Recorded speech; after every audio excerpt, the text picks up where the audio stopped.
Praise the Lord.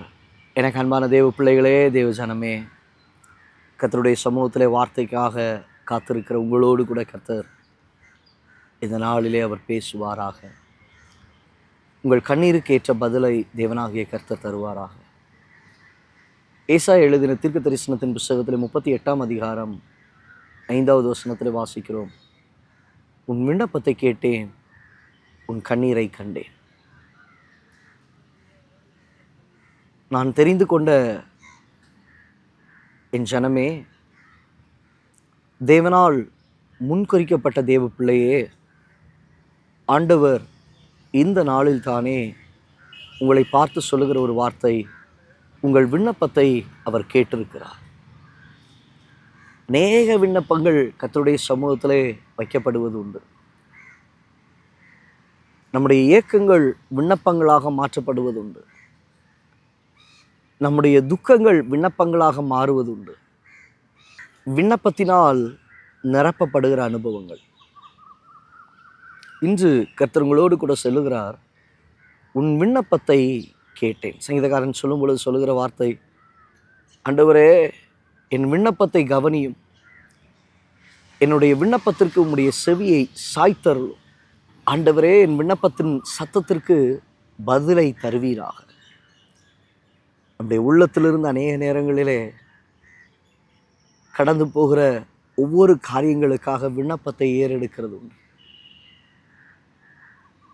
கடந்த நாளில் சில காரியத்தை தியானித்து கொண்டு இருக்கும் பொழுது கர்த்தர் பேசினார். நம்முடைய கண்ணீரே விண்ணப்பமாய் கர்த்தருடைய சமூகத்தில் நிற்கிறது உண்டு. அது எல்லாவற்றையும் கர்த்தர் துருத்தியிலல்லவோ வைத்திருக்கிறார்.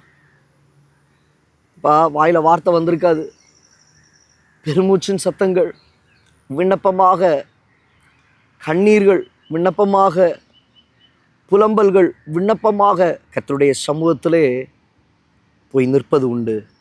இன்னைக்கு ஆண்டவர் சொல்லுகிறார், உன் விண்ணப்பத்தை கேட்டேன். There is an answer. There is an answer, my beloved. எனக்கு பிரியமானவளே, எனக்கு பிரியமானவனே, உன்னுடைய விண்ணப்பத்திற்கு பதில் உண்டு. அந்த வார்த்தை சொல்லுகிறது, உன் கண்ணீரை கண்டேன், கண்ணீருக்கு பதிலை நான் தருவேன் என்று ஆண்டவர் சொல்லுகிறார்.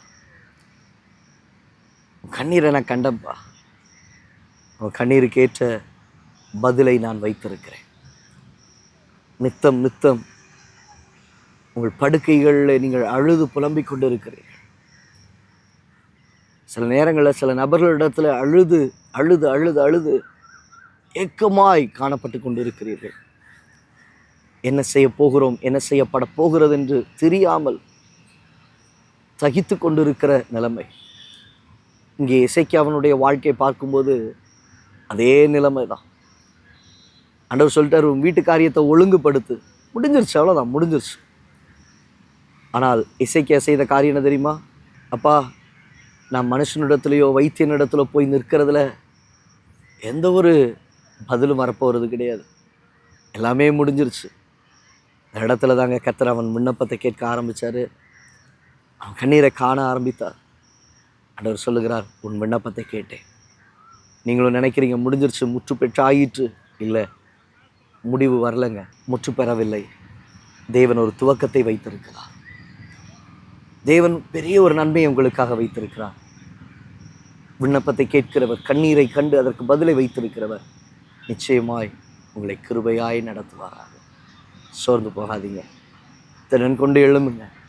மற்ற பெரிய காரியங்களை உங்கள் வாழ்க்கையில் செய்ய போகிறார். கண்களை முடிச்சு ஜெபிக்கலாமா? நல்ல தகப்பன், இந்த வார்த்தைகளை கேட்ட உங்களுடைய பிள்ளைகளுடைய வாழ்க்கையில் கண்ணீரை காண்கிறதே விண்ணப்பத்திற்கு பதிலை தருகிறவர், விண்ணப்பத்திற்கு பதிலை தந்து கண்ணீருக்கு ஆண்டவரை ஏற்றதான விடுதலையை தந்து உடைய பிள்ளைகளை நடத்தும். ஆசீர்வதி இயேசுவின் நாமத்தில் பிதாவே. ஆம் தேவ பிள்ளையே, விண்ணப்பத்திற்கு ஆண்டவர் பதிலை தருவார். கண்ணீரை காண்கிற தேவன் கண்ணீருக்கு ஏற்றதான பதிலை தந்து ஆண்டவர் நடத்துவார். God bless you. God bless you. God bless you.